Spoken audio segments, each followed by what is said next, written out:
Hili si kanisa, ni saluni ya wanawake. Mimi nahudumia watu wa dini zote, nahudumia Wakristo pamoja na Waislamu, na hata watendakazi wangu wengi ni Waislamu, na tuna imani kwamba Mungu ni mmoja. Hapana rafiki kama Yesu.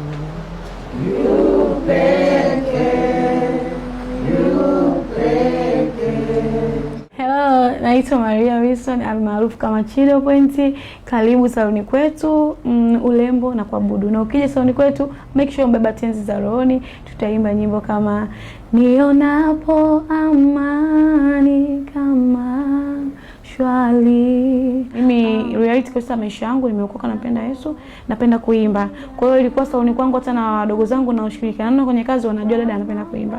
Kwa hiyo kuna muda tunaweza tukaweka nyimbo, tunaimba na sisi. Ila rasmi kabisa kuanza kuposti kwenye mitandao ya kijamii imeanza mwaka jana mwanzoni kabisa. Mwitikio wa watu ulikuwa ni mkubwa, kututia moyo kuliko kutuvunja moyo, na sisi tukasimamia misimamo yetu kwamba kuanzia sasa hivi tunatamani kutoa huduma hii kwenye saloni yetu, kwamba tutasifu na kuabudu siku ya Alhamisi pamoja na Jumapili.